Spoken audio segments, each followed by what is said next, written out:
The Hollowing. Chapter 1. The House That Hummed. The car engine coughed one last time before dying at the edge of the gravel road. Rain smeared across the windshield in fat, silver streaks, distorting the shape of the old house that loomed ahead.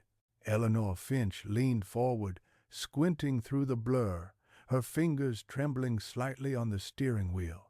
The house seemed to pulse its windows, faintly aglow, as if breathing. "Just a trick of the light," she whispered. The sound of her own voice comforted her more than the words did. The house had belonged to her grandmother, Agatha Holloway, a woman of silence and superstition. Eleanor hadn't been here since she was 7, since the funeral no one spoke about. But when the letter came last week, no stamp, just her name in her grandmother's looping hand, something in her bones told her to return. She stepped out into the rain. The air smelled of wet iron and decay. The front gate creaked open on its own. The Holloway house stood hunched and sullen at the top of a hill, its roof sagging like tired shoulders, its walls black with damp. Ivy crawled over the brick like veins. As Eleanor approached, she thought she heard a low hum coming from inside. Not mechanical, not electrical, something alive. Her key, a tarnished, ornate thing she'd found inside the letter, slid into the lock. The door opened too easily. The interior was darker than she expected, but not empty. The air was thick, full of dust and something sweeter, almost floral. Portraits lined the hallway, stern men, sorrowful women, all painted in the same muted tones. Each face seemed to follow her. "Gran?" she said softly, half mocking herself. The hum grew louder. It was coming from beneath the floorboards. Eleanor set down her suitcase, knelt, and pressed her ear to the floor. The wood was cold. A faint vibration trembled through it, steady and rhythmic like a heartbeat. And then, beneath the hum, she heard it, a whisper. "Eleanor." She flinched backward, her breath catching in her throat. The sound stopped. Lightning flashed, throwing the corridor into stark light. The portraits were no longer staring forward. Every painted head was turned toward her. Eleanor stumbled into the living room, heart hammering. The air was heavier here, and the humming had changed pitch. It was deeper now, resonant, coming from the old piano in the corner. She hesitated before lifting the piano lid. Inside, the strings were trembling on their own, vibrating as if plucked by invisible fingers. Rain hammered the roof. The humming rose, then fell into silence. And then the house exhaled. The lights flickered on, though she hadn't touched a switch. The walls seemed to expand with the sigh. She walked to the fireplace, running her hand along the dusty mantel. There was a framed photograph lying face down. She picked it up. Her grandmother stood beside a young man, Eleanor's father, both smiling, both alive. But behind them, faint and shadowed, was a third figure blurred, like smoke. A woman. Eleanor turned the photograph over. On the back was a date, the 3rd of October 1986, and one word written in faded ink, "Returned." A gust of cold air swept through the room. The door slammed shut. Eleanor dropped the photo, the glass shattering at her feet. The humming began again, this time from the walls themselves. The house trembled faintly, as though something were stirring within it. She backed away toward the staircase, trying to ignore the whispers threading through the noise. They weren't words anymore, just sounds, half-formed syllables that pressed against her ears. When she reached the landing, she froze. The upstairs hallway was lined with mirrors. She remembered them now. Her grandmother had called it the reflection walk. She used to cover them with sheets when guests came. Now they were uncovered. Each mirror reflected the hallway in perfect detail. But in the farthest one, Something was wrong. Eleanor squinted. In her reflection, she wasn't alone. A woman stood behind her. Eleanor spun around. Nothing. She looked again.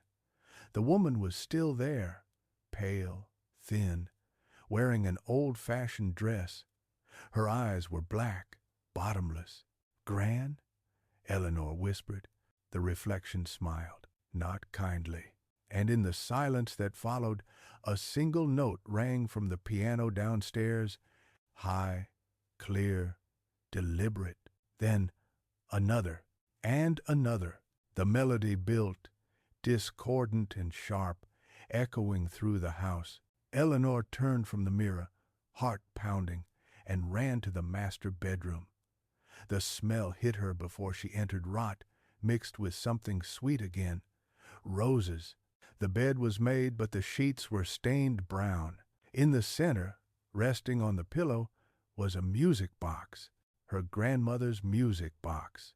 Eleanor wound it, her fingers trembling. It played a lullaby she half remembered, one her father used to hum before bed. The melody wove through the rain. For a moment, it was beautiful. Then the tune faltered. The box began to shake in her hands. The notes turned sour, metallic, like screams distorted into song. Eleanor dropped it. The lid snapped open on its own. Inside was a single object, an eyeball, still wet, staring up at her. She screamed. The music stopped instantly. The humming returned, louder, angrier, vibrating the walls. She stumbled backward, clutching the bedpost. The mirror across the room began to ripple, as if something beneath the glass were moving. And then, slowly, a hand pressed against the inside of it, pale, thin, human. Eleanor ran. She bolted down the stairs, nearly tripping, the humming now a roar. Every portrait's eyes were bleeding black. The floorboards groaned like a beast waking from sleep. When she reached the front door, she pulled it open, only to find bricks behind it. The house had sealed itself. She turned. The hallway stretched longer than before. The mirrors pulsed with faint light. From upstairs came a voice, soft, calm, and impossibly familiar. "Don't run, Ellie. You're home." Eleanor froze. Her father's voice. But her father had died in this house 30 years ago. The humming stopped. The silence was worse. And then she heard footsteps, slow, deliberate, descending the stairs. Her father appeared at the top of the staircase, smiling. His eyes were gone. The rain outside turned to ash, and the house began to sing. Chapter 2. The Song Beneath the Floor. The voice that had called her name no longer sounded human. It rippled through the house like a vibration, low and wet, rattling the windows. The humming returned, blending with that unnatural song until it became a single, pulsing frequency. Eleanor stumbled backward against the wall, her hand groping for something solid in the dark. Her father, or the thing that wore his face, stood halfway down the staircase. His grin was stretched too wide, and when he spoke, the corners of his mouth tore slightly. "You came back," he said softly, "just like she said you would." Eleanor shook her head. "No," she whispered. "You're not real." He tilted his head. The skin of his neck crackled. "Am I not?" For a long moment, neither of them moved. Then, with a slow, jerking step, he began to descend. The humming grew louder again, vibrating through the floorboards, through her bones. Eleanor turned and ran toward the back of the house. She remembered a door there, one that led to the old cellar. If she could hide, maybe think, maybe breathe. The kitchen was darker than the rest of the house, though the faint outlines of objects loomed in the gloom. The massive iron stove, the wooden table still set for two, cobwebs shimmering under each chair. The humming seemed to come from everywhere now. Even the air tasted metallic. She found the cellar door near the pantry. The handle was cold, slick with moisture. When she pulled, it resisted for a second, then opened with a sound like a groan. A breath of cold air hit her face. The stairs disappeared into shadow. She hesitated, gripping the railing. Behind her, she heard the dragging shuffle of feet, the slow, deliberate scrape of her father's boots on the floor. "Ellie," the voice called. "Come back, darling." She took a deep breath and descended. The stairs were steep, and the deeper she went, the colder it became. The humming changed again, lower now, slower, more like a heartbeat. When she reached the bottom, she found herself in a long, low room lined with shelves. The smell was unbearable: mold, rust, and something else.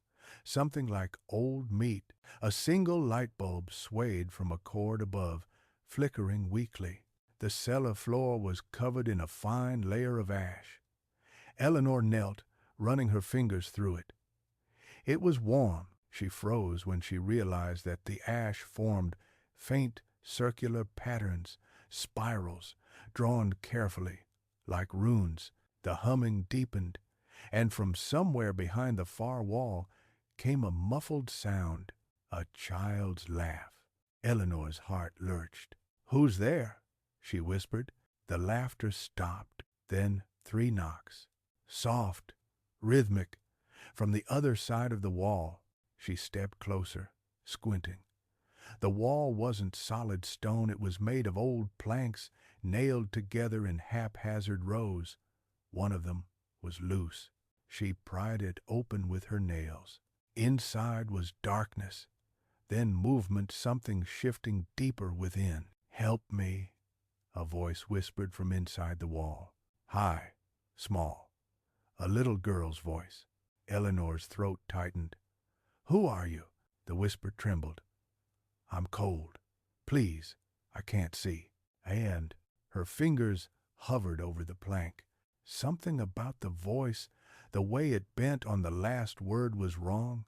Too measured, too perfect. Eleanor stepped back. "You're not real," she said again. The voice changed. It became hers. "Please," it said in Eleanor's exact tone. "Don't leave me here." The plank snapped from the inside. A pale hand shot out, clawing for her wrist. Eleanor screamed and jerked back. The hand was small, childlike, but its fingers were long, jointed wrong. The nails blackened and split. It grasped the air, twitching, before retreating back into the dark. The humming above her changed again, faster, chaotic. The walls began to tremble. Dust rained from the ceiling. She turned and ran up the stairs. When she burst through the kitchen door, she nearly tripped over a figure standing in the corner. It was her grandmother, or something wearing her grandmother's skin. The old woman's eyes were white, cloudy like milk. Her lips moved, but no sound came out, only the echo of the humming, pouring through her mouth as if her body were nothing more than an instrument. "Gran," Eleanor whispered. Agatha Holloway smiled. It was a smile that split her cheeks open slightly, the skin folding unnaturally. She lifted one trembling hand and pointed upward. "Upstairs," she rasped. "They're waiting." Eleanor stumbled backward, shaking her head. "No, I'm not going up there." Agatha stepped closer. Her feet didn't touch the floor. Her jaw unhinged slightly, and from deep within her chest came a sound like a sob or a laugh. "The house remembers," she said. "It remembers everything we gave it." And then she began to sing. It was the same lullaby that had come from the music box upstairs. The melody slithered through the air, sweet and terrible, twisting around the humming until it formed something symphonic and alive. Eleanor covered her ears, but she could still feel the song inside her skull. She turned and ran again, through the hallway, up the stairs.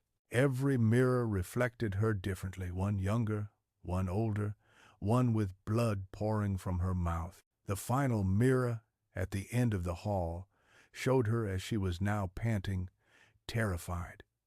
But behind her reflection, the shadow of the woman had returned, and this time the shadow moved first. Eleanor spun around. Nothing. But the reflection smiled again, wider now, stretching the skin of its face until it cracked. Its black eyes glimmered like oil. Then it whispered, though its mouth never opened, "You belong here." The mirror exploded outward. Shards of glass sliced across Eleanor's arm. She stumbled, clutching the wound, staring at the broken frame. Behind it, she saw something she hadn't before. Another passage, a narrow, black tunnel carved into the wall. The air pouring from it smelled of soil and salt and something ancient. The humming was coming from there. Eleanor looked back down the hall. Her grandmother was gone. The only sound now was the pulse beneath the floor, the slow, steady thrum of a heart. She took one step toward the hole, then another. She could feel the air thickening, almost breathing around her. She reached out her hand, touching the inside of the tunnel. The walls were wet, warm. A whisper came from inside. "Welcome home." The tunnel pulled her forward, and as the darkness closed around her, the house above began to hum in perfect harmony. Chapter 3. The Tunnel of Voices. The tunnel narrowed the farther Eleanor went, forcing her to crouch. The walls pulsed faintly under her hands, like the flesh of something half alive. A faint phosphorescent glow, pale green and sickly, breathed from the slime-coated stone, casting shivering shadows across her face. The humming had changed again. It was rhythmic now, deeper, synchronized with her heartbeat. Every time she exhaled, the walls seemed to inhale. Somewhere ahead, water dripped steadily, echoing like a metronome marking time in a place that had forgotten what time was.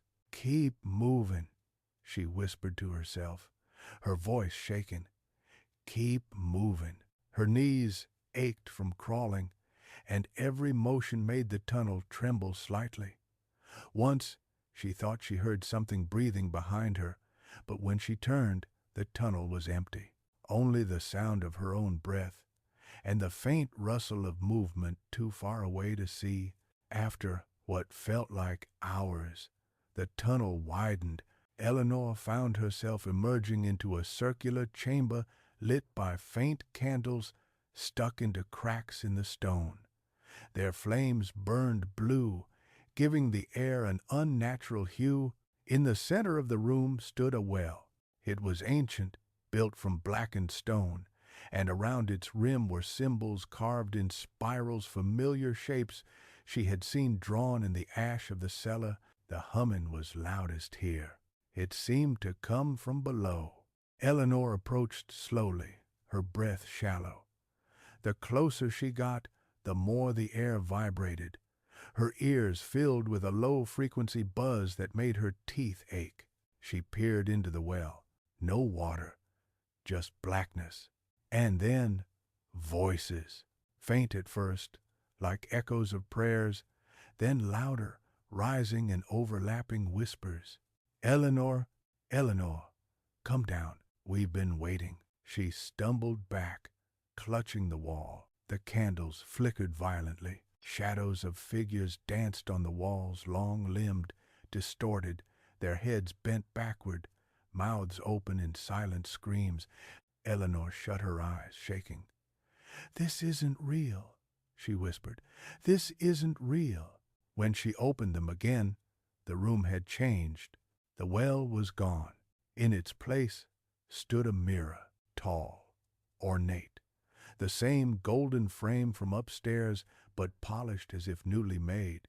Her reflection stared back, pale, shaking, streaked with blood. But behind her there was no tunnel, no chamber, only darkness that seemed to stretch forever. The reflection blinked once. Eleanor didn't.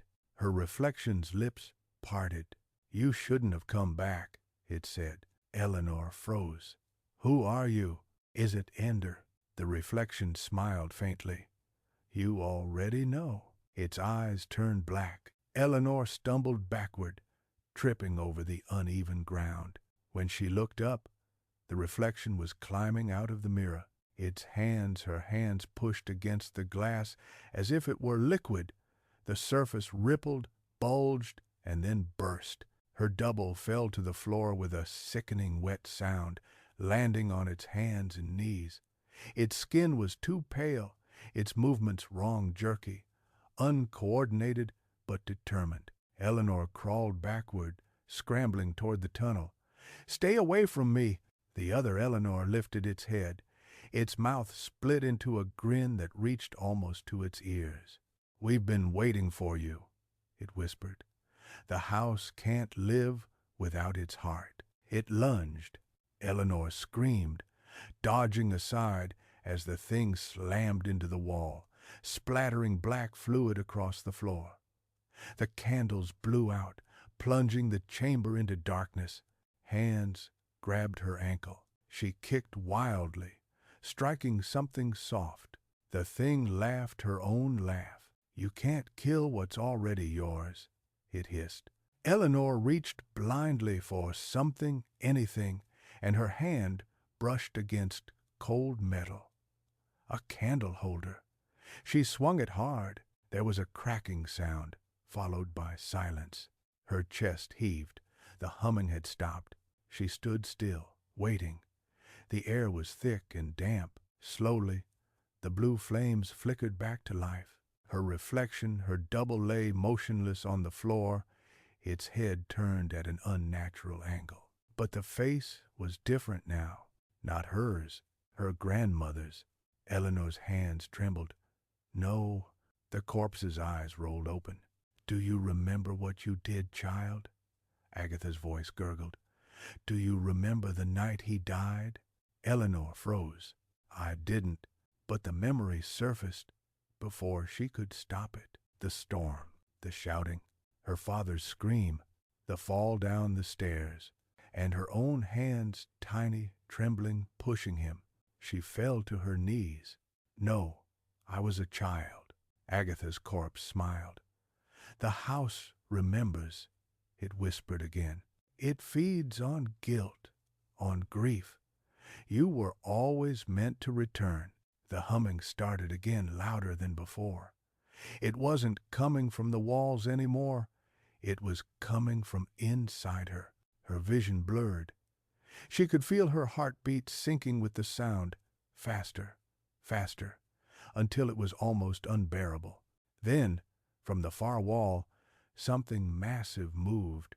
The stone cracked. A hole tore open.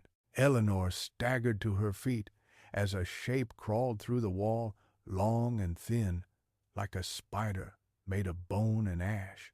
Its head was featureless except for a mouth that stretched across its entire face, whispering fragments of the lullaby. "Sleep, my darling," it sang in her father's voice. "Sleep and forget." Eleanor ran. The tunnel twisted violently, folding in on itself.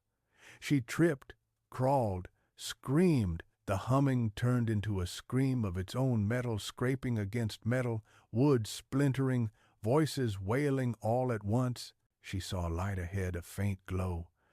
She forced herself toward it, her lungs burning. When she burst out of the tunnel, she collapsed onto the wooden floor of the house's foyer. The front door was open. Rain poured in. Eleanor crawled toward it, dragging herself across the boards slick with blood. She reached the threshold and froze. Outside wasn't the road, or the car, or the world. It was the same hallway, the same house. Only this time, the portraits on the walls were all of her, different ages, different expressions.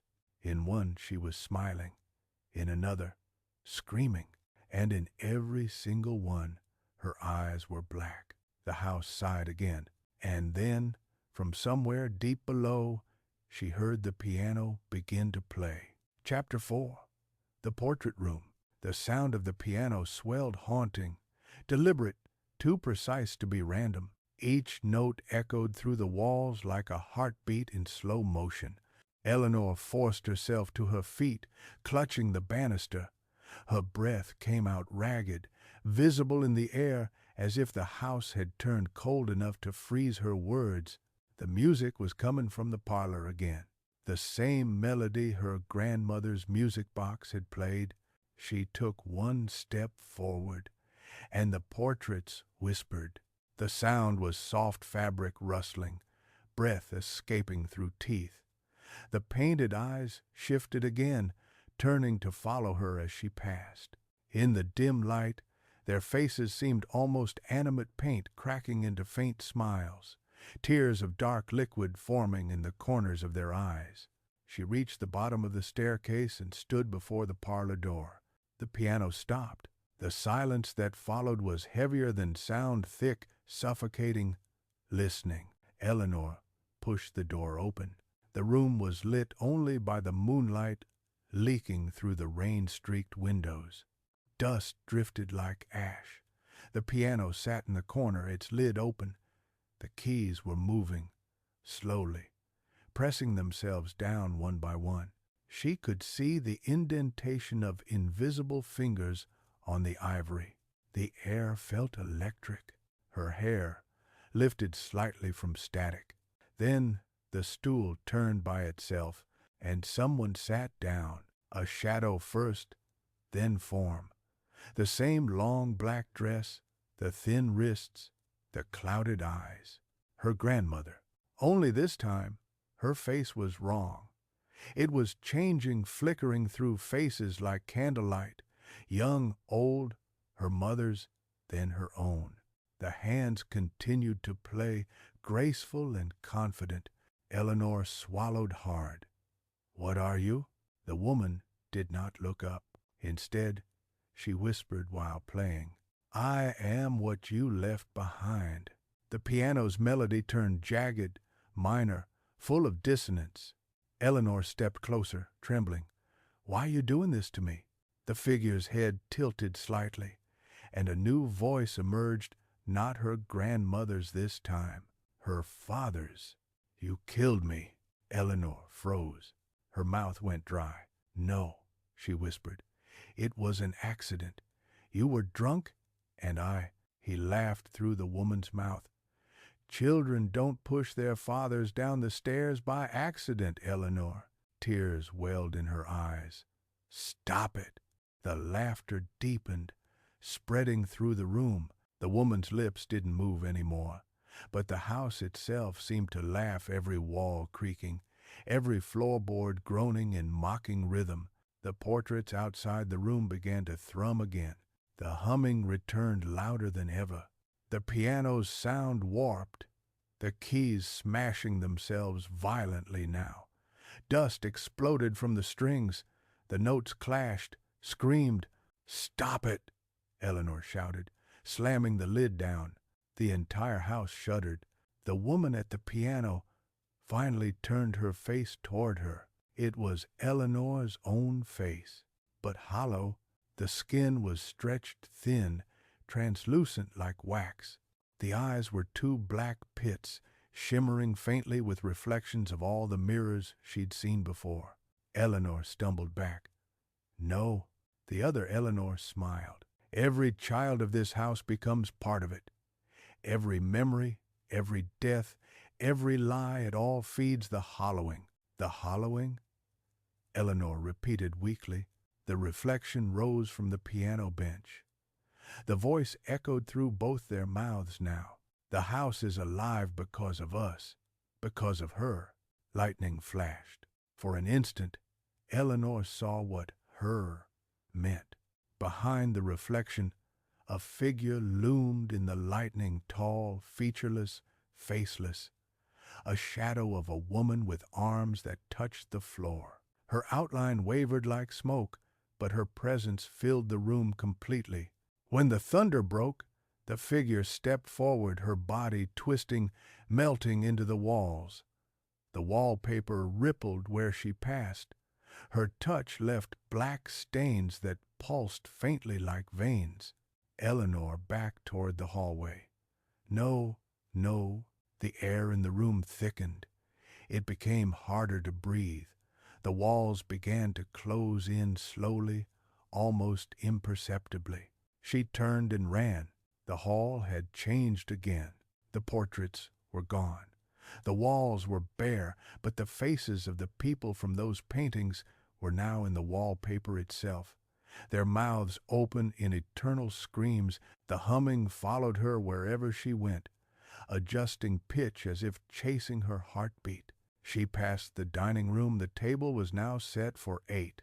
Each chair was filled by a corpse. Her father, her grandmother, and 5 others she didn't recognize, each one bearing her features. Her throat closed. She fell against the wall. The candles on the table lit themselves one by one. A man's voice, her father's, again rose above the hum. "Sit, Ellie." She shook her head, trembling. "Sit," the voice repeated, this time from every mouth at the table, and the corpses began to move. They straightened their backs. The sound of tendons snapping filled the air. Their eyes rolled open, black and reflective, like polished mirrors. The grandmother's corpse gestured toward the empty chair at the head of the table. Eleanor took a step back. The floor beneath her shifted. She looked down. The wood was soft, flesh-like. It bulged under her weight as if she were standing on a living lung. A pulse rippled outward from where she stood. The humming merged with the rhythm. Thump, thump, thump. The house wasn't just alive. It was breathing her. Eleanor screamed and bolted toward the nearest doorway. The dining room exploded into chaos, the corpses slamming their hands against the table in perfect rhythm, chanting the lullaby between gasps. "Sleep, my darling, sleep and stay. The hollowing comes to take you away." She tore through the corridor, tripping over her own feet. The lights flickered violently, then all went out at once. In the dark, she could hear the sound of her own footsteps echoing somewhere else, slightly delayed. Someone or something was running with her. She reached the foyer again and froze. The mirror at the end of the hallway was glowing. Inside it, the same faceless woman stood perfectly still, her shadow stretching across the entire floor. Eleanor fell to her knees, clutching her head. "Please," she whispered, "what do you want from me?" Sand." The faceless woman tilted her head slowly, as though considering. When she spoke, her voice was the combined echo of all the others, her father, her grandmother, her own reflection. "I want you to remember." The mirror cracked. A blinding light flooded the hall, and Eleanor saw everything: her childhood, the night of the fall, her father's scream, the way her grandmother had whispered something in her ear afterward. "Don't tell anyone. The house needs him." The light faded. Eleanor gasped, her vision swimming. The humming was gone. The house was silent. She stood shakily, her heart still hammering. The mirror had stopped glowing, but in its fractured reflection, she could still see something moving behind her. When she turned, she saw the stairway leading to the attic door. It was open, and from the darkness above came a faint, childlike giggle. Chapter 5. The Attic That Remembers. The giggle echoed through the hollow house, bright, pure, and horribly out of place. It came again, softer this time, as if the child were playing just out of sight. Eleanor's blood ran cold. Every instinct told her to run, to throw herself against the sealed front door until her bones cracked if she had to. But something stronger than fear held her still. Curiosity, recognition, that laugh. She knew that laugh. It was hers, The same high, breathy giggle she had as a child. She remembered it from home videos, from birthday parties, from the night her father carried her upstairs after she fell asleep on the sofa. Now it floated down from the attic like a memory come alive. Eleanor's throat tightened. "Who's there?" she called. Though her voice trembled, the laugh stopped instantly. Then a whisper, right beside her ear. "Come play." Eleanor spun around. No one. Her pulse pounded in her temples. The staircase leading to the attic seemed longer than before, stretching upward into the dark. Each step looked rotten, but something about the shadows between them seemed to breathe. She forced herself forward. One step, another. As she climbed, she felt a strange resistance, the air thickening, pressing down on her shoulders. Halfway up, the humming returned faint but steady. It pulsed beneath her feet. When she reached the top, the attic door swung wider by itself, releasing a gust of air that smelled like mildew, smoke, and something faintly sweet burnt sugar. She stepped inside. The attic was vast and low-ceilinged. Dust hung in the air like fog. Broken furniture lay scattered, a crib, a rocking chair, old trunks leaking yellowed letters. A dim light glowed from the far corner. The source was a lantern resting on a small table beside a child's toy chest. Eleanor approached slowly. The chest was painted with faded flowers and bunnies, the kind of thing a grandmother might have made for her granddaughter. Her name was scratched into the lid. Eleanor. Her hand hovered over the latch. The moment she touched it, the air in the attic shifted. The humming stopped. The silence that followed was so complete that she could hear her own pulse thudding in her ears. Then, from behind her, a floorboard creaked. She froze. The air grew colder. She turned slowly. In the shadows by the far wall stood a little girl, barefoot, wearing a pale nightdress stained with something dark. Her hair fell across her face, but Eleanor could see enough the shape of her jaw, the tilt of her head. It was like looking at a photograph of herself at 6 years old. "Ellie?" she whispered. The girl lifted her head. Her face was Eleanor's, perfectly identical, except for her eyes. They were hollow pits filled with writhing black threads. The girl smiled. "You left me here." Eleanor stumbled back, shaking her head. "No, you're not real." The child's smile widened, revealing small teeth stained red. "I waited, but you forgot." Eleanor's hands began to tremble uncontrollably. "What do you mean?" The girl tilted her head. "When he fell, we stayed. You ran, you forgot. But I remembered." The attic walls shuddered. Dust rained down like snow. Eleanor backed toward the staircase, but the floor rippled beneath her feet. The boards were moving, bending like muscle tissue under skin. The girl's voice deepened. "Do you know what the house is made of, Ellie?" Eleanor's back hit the wall. She could feel it breathing behind her. The girl grinned wider. "It's made of us." The attic exploded with light. For a moment, Eleanor saw flashes, dozens of faces surrounding her, screaming silently. Some she recognized her father, her grandmother, others were strangers. Each face melted into the walls, their mouths forming the same word, remember. She fell to her knees, clutching her head. The sound of the humming returned in violent waves, faster, faster, until it was almost a shriek. The girl walked closer. Her steps didn't make a sound. When she reached Eleanor, she crouched, pressing her tiny hand to Eleanor's cheek. The touch burned. "I'm what you forgot to bury," the child whispered. "I'm the part you tried to kill when you killed him." Tears filled Eleanor's eyes.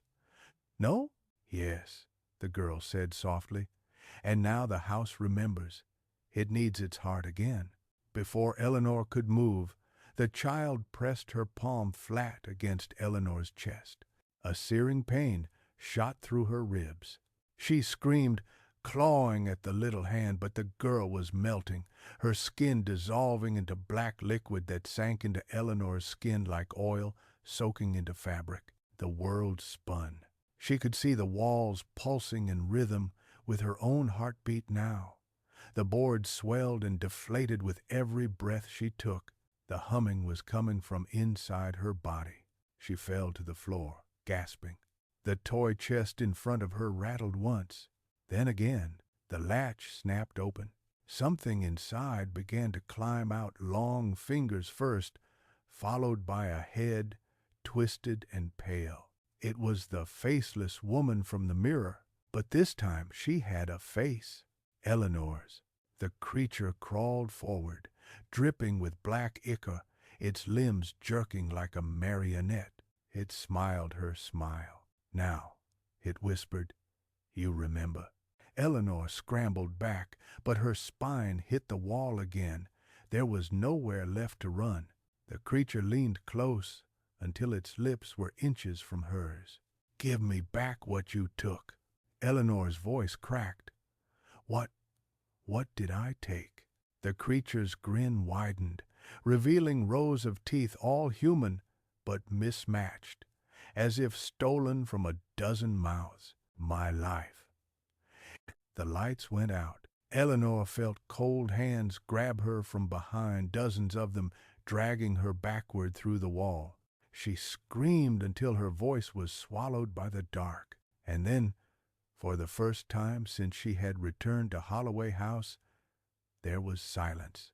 Only the house hummed, low and satisfied, as if sighing after a long meal. When the lantern flickered back to life, the attic was empty. Only the toy chest remained open, rocking gently. Inside it, resting neatly folded, was Eleanor's blood-stained nightdress, the one she'd worn the night her father died. Chapter 6. The Dead Hour. Darkness pressed on Eleanor's eyes like a bandage.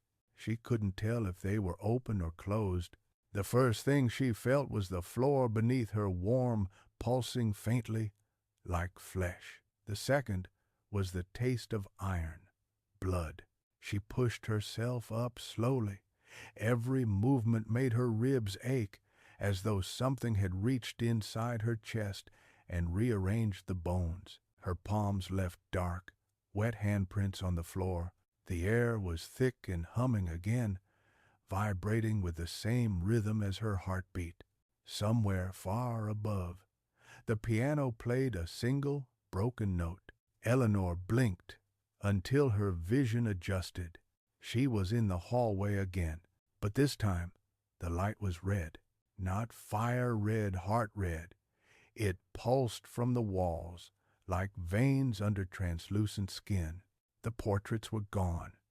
The wallpaper itself moved, rising and falling with every breath the house took, and the whispering never stopped. 1,000 voices murmuring in unison, sometimes words, sometimes just fragments of thought. "Stay, stay, you promised." She stumbled toward the foyer, half dazed. Her hands shook violently. She felt feverish. Her pulse was no longer her own. The rhythm belonged to the house. When she reached the staircase, she stopped short. The air shimmered. The steps that had once led to the attic were gone, replaced by an open void that dropped into endless blackness. From below came faint echoes, footsteps, crying, and a woman's lullaby. The same tune again, the same song. Eleanor's voice came out hoarse. "Why are you doing this?" The lullaby grew louder, and this time the voice singing it was hers. She followed the sound down a new corridor that hadn't been there before. It was narrower, curving downward like the inside of a spiral shell. The walls here were different, smooth, wet, and faintly warm. Her footsteps left red marks behind her. As she descended, she began to see doors, small wooden ones lining the hallway, each carved with a name. Some she recognized: Agatha Holloway, Thomas Finch, Clara Holloway. Her breath caught when she saw the next one, Eleanor Finch. Her hand hovered over the doorknob. The wood trembled faintly beneath her touch, as though something on the other side were breathing against it. She turned the handle. The door opened to a room she knew, her childhood bedroom. The same wallpaper with faded clouds, the same wooden bed, the same teddy bear with the missing eye. Everything was exactly as it had been, except the air felt heavy, thick with decay. The window was covered in frost from the inside, though she could still see faint outlines of trees beyond it. The moon outside was red, and on the bed sat the little girl again, her younger self. She was humming quietly, legs swinging over the edge of the mattress. In her lap lay a book, Eleanor's old diary. Eleanor stepped forward. "What are you?" The child looked up, smiling. "I'm you. I'm not a murderer," Eleanor said, almost pleading. The child's smile faded. "You are," she whispered. "You just forgot why." Eleanor shook her head violently. "No, I was a child. I didn't." The girl opened the diary. Inside, every page was blank except one. On it, written in a child's uneven scrawl, were 4 words: "I told the house." Eleanor's stomach dropped. What did you tell it?" The little girl looked at her, eyes dark and infinite. "That I didn't want him to hurt you any more." The room began to tilt. The air grew thick with sound, humming, screaming, whispering. The floorboards twisted under her feet. Eleanor fell backward, slamming against the wall. No, stop. The little girl stood, the diary dissolving in her hands like ash. She tilted her head. "He was going to leave us, Ellie. The house didn't want that." The window shattered outward. Wind howled into the room, carrying faint echoes of a man's voice, her father's. "Ellie, please." The sound repeated, warped, then fell apart into static. Eleanor screamed and lunged forward, grabbing the child by the shoulders. "Where is he?" The little girl smiled faintly. "He's downstairs, where you left him." And then she vanished, burst into black smoke that streamed into the walls. The house shuddered. The humming became a single deafening note that rattled Eleanor's teeth. The floor beneath her split open, revealing the dark, and she fell. When she hit the ground, she didn't feel pain, only cold. She was standing in a large underground hall, illuminated by faint red light filtering through the cracks above. Pillars of bone rose from the floor, twisting together into arches. The air was full of dust and the faint smell of salt and rot, and in the center stood her father. He was suspended above the floor, arms outstretched, head bowed. Black tendrils connected his wrists to the ceiling, pulsing faintly like arteries. His eyes were open but empty, filled with darkness that moved like ink. "Dad," Eleanor whispered. His head lifted slowly. When he spoke, his voice came from everywhere. "The house took me. You gave it what it needed." "No," Eleanor said. "I didn't mean—" "It needed a heart, Eleanor." The tendrils pulsed again, tightening around his body until his ribs cracked. He didn't flinch. He only smiled a twisted, sorrowful smile. "You tried to run, but blood remembers." Eleanor shook her head violently. "Stop it." "You killed me," he said softly, "but it forgave you." "Forgave me?" He nodded. "Because it chose you." The pillars began to shake. Cracks spread through the walls like lightning. The humming returned stronger than ever, no longer from the house, but from inside her skull. Her father's body twitched once, then he opened his mouth, and the house spoke through him. "We are not dead, Eleanor Finch. We are becoming." The tendrils burst, showering black liquid across the room. The walls began to collapse inward, the bone arches bending like fingers closing around her. She ran. The light flickered violently, then went out. All that remained was the sound, the endless, pulsing hum, growing faster, louder, more human. It was the sound of a heartbeat. Her heartbeat? When the light returned, she was back in the foyer. The air was still. The door stood open again, showing the night beyond the rain, the road, the forest. Freedom. Eleanor stood trembling, drenched in sweat, staring at the doorway. The house was quiet. She took one step toward the open air, then stopped, because behind her, from deep within the walls, the piano began to play again. But this time, it wasn't her grandmother's melody. It was a new song, a lullaby she'd never heard before, one that seemed to hum directly beneath her skin. A voice whispered in her ear, "Leave, and you forget. Stay, and you remember." Eleanor turned slowly. The house was breathing again. Chapter 7. The Return. The storm outside had calmed. The moon hung over the forest like a dying eye, pale and half-veiled in mist. For the first time since she arrived, the house was quiet. No humming, no whispers, just the soft ticking of something deep within the walls, slow and patient, like the beat of a sleeping heart. Eleanor stood at the threshold, her body trembling. The open doorway glowed faintly with cold air, the scent of rain and soil beckoning her forward. Freedom was a single step away. She could leave. She could forget. The voice echoed again, gentle, almost kind this time. "Leave, and you forget. Stay, and you remember." Her hand hovered near the doorframe. And then she heard another sound, faint, fragile, impossible. Someone crying. It came from the parlor, from the piano. Eleanor turned her head slowly, tears pricking the corners of her eyes. No, please, no more. But the crying grew louder. A child's sobs. A girl's voice. "Ellie," it whimpered. "Please don't leave me." Her heart twisted. The sound wasn't demonic, or ghostly, or monstrous. It was human. It was the sound of a frightened child. Her own voice. She took one hesitant step back into the house, then another.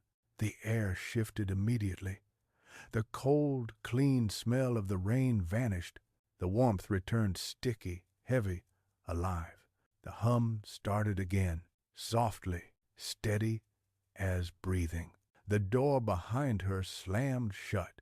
Eleanor didn't look back. She walked toward the piano room, barefoot now, her steps soundless on the floorboards that pulsed faintly underfoot. Every portrait she passed showed a different moment from her life. Her first steps, her mother brushing her hair, her father's laughter, the night of the fall, and her grandmother's face, watching silently through it all, eyes bright with something between love and hunger. When she reached the parlor door, she paused. The crying had stopped. Only the piano played now, slow, careful, deliberate. The melody was simple, 4 notes repeating endlessly. With the faintest tremor in between, it sounded like a lullaby broken apart and stitched back together. She pushed the door open. The piano was no longer black and polished. Its wood had warped and cracked, the keys half melted, but someone was sitting at it. A girl, wearing the same nightdress Eleanor had worn when she was 6. The child didn't look up. She played gently, humming the same tune beneath her breath. Eleanor's voice came out as a whisper. "It's you again." The girl didn't stop playing. "You came back," she said. Eleanor knelt beside her. "I had to." The child finally looked up. Her eyes were no longer hollow. They were bright blue, Eleanor's eyes.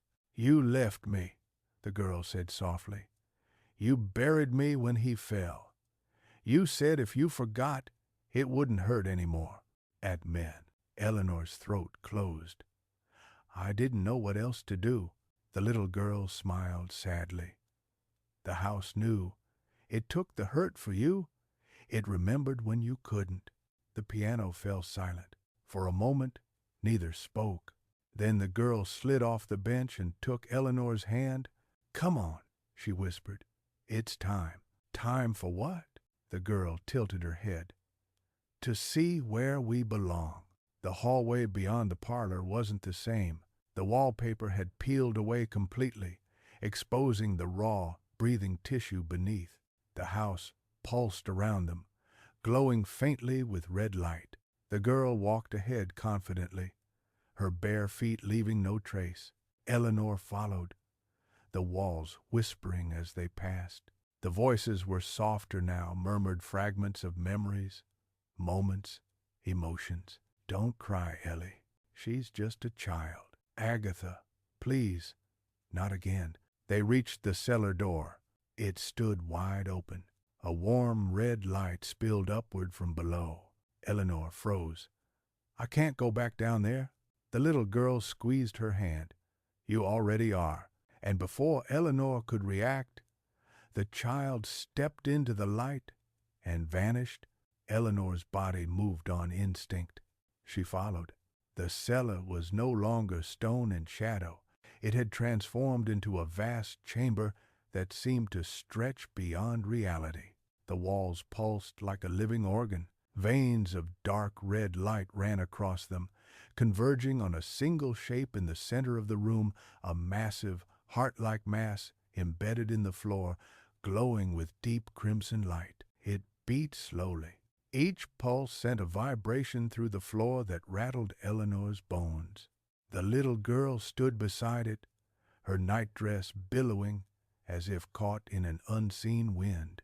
This is where we all go, she said.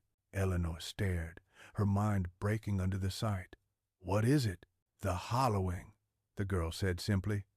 It's everything we gave.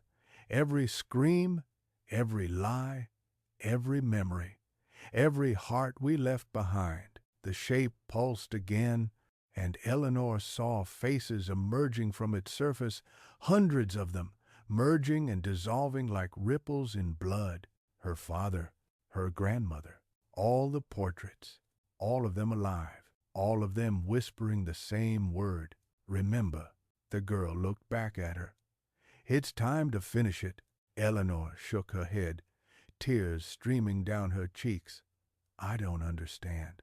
You don't have to, the girl said. You just have to stop pretending. The heart pulsed harder. The air grew hot, suffocating. The house began to moan, wood cracking, nails screeching as the walls expanded outward like lungs gasping for air. Eleanor clutched her chest, falling to her knees. Her pulse matched the rhythm perfectly now. The little girl stepped closer, kneeling beside her. Don't fight it. We were never two people. We were always one. Eleanor's breathing became ragged. No, yes. The girl's smile was kind, heartbreakingly gentle. You gave your pain to the house so you could live, but now it's time to take it back. The child pressed a hand to Eleanor's chest. The same burning sensation shot through her again, fierce, consuming, unstoppable. She screamed, clawing at the floor. The girl's body began to dissolve, turning to smoke and light that poured into her like breath. The voices of the house rose in a deafening chorus, not screaming this time, but singing. A song of release, a lullaby rewritten. Sleep, my darling, the voices sang. Sleep and wake. The world exploded in white. When Eleanor opened her eyes, she was lying on the floor of the foyer. Sunlight streamed through the windows. The air was fresh. The house was silent, still, dead. She sat up slowly. Her chest no longer burned. Her heartbeat was steady, her own again. The portraits on the walls were blank. The mirrors reflected only sunlight. The piano sat untouched, its keys clean. Eleanor stood. Her hands were shaking, but not from fear. When she looked toward the door, she saw it was open again. Outside, the world waited. She stepped out onto the porch, the cool morning wind touching her face. The rain had washed the night away. She looked back once at the Holloway house. It no longer breathed, but deep within its walls, faint and almost imperceptible, she thought she heard one final whisper, "Thank you." Eleanor smiled through her tears. Then she turned toward the road and began to walk. Chapter 8. The Last Breath of the House. The sun climbed slowly over the horizon, its light struggling through the mist that still clung to the trees. Eleanor walked barefoot along the gravel road, the hem of her dress soaked in dew and blood. Each step was heavy, deliberate, as though the earth itself resisted letting her go. Behind her, the Holloway house loomed in the distance. For the first time, it looked small. Just a house, old, abandoned, almost fragile. And yet, she knew better. She could feel it, its pulse echoing faintly beneath the ground, buried but not gone. The road curved through the forest, past the rusted mailbox that still bore her grandmother's name, A. Holloway. The letters were almost erased by time, but something about them seemed alive. The metal felt warm when she brushed her fingers across it, like flesh beneath skin. A whisper rose with the morning wind. "Eleanor." She turned sharply. The trees were still. Only the sound of the wind remained. She let out a shaky laugh. "You can't have me any more." But even as she said it, her reflection flickered faintly in the glass of the mailbox window, and for an instant it smiled back at her. Hours later, she reached the town, or what was left of it. The place she remembered as a child, the grocery store, the school, the old church, all stood empty. Windows broken, roofs caved in. Nature had taken everything back. It was as if time had passed faster here than anywhere else. She wandered the streets in silence. There were no birds, no cars, no people. The only sound was her own breath. On the steps of the church lay a newspaper, half buried in leaves. She knelt to pick it up, brushing the dirt away. The headline read, "Local woman found dead in Holloway estate fire." Her hands trembled as she read further. The date was 30 years ago, and beneath the headline, her name, Eleanor Finch, age 28, was found deceased in the remains of the Holloway estate late last night. Cause of death unknown. Investigators suspect arson, though the origin of the fire remains unexplained. She stared at the page until the words blurred. Her body went cold. "No," she whispered. "No, that can't." She lifted her hand. The sunlight passed through it, not completely, but enough. Her heart began to race. She pressed her palm against her chest. There was no pulse. The wind shifted again, carrying with it the faint scent of smoke, old, dry, ancient smoke that seemed to come from nowhere and everywhere. When she looked back toward the road, she could see it, the Holloway house, far away, standing untouched, not burnt, not broken, whole, waiting. She stumbled back, falling to her knees. The world around her began to hum. At first, softly like a vibration under the earth, then louder, deeper. The sound filled the air, blending with her heartbeat if she still had one. "No," she whispered. "Please, let me go." A voice answered, "You are gone." She turned. Her father stood beside her on the church steps. He looked younger now, unscarred, peaceful. He smiled faintly, though his eyes were sad. "Dad," she said, choking on the word, "you're not real. He knelt beside her. Neither are you. Tears ran down her face. I did this, didn't I? He nodded gently. You fed it. So did she. So did I. The house was never a curse, Eleanor. It was a vessel for everything we couldn't face.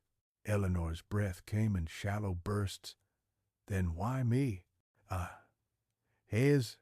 He meant it here.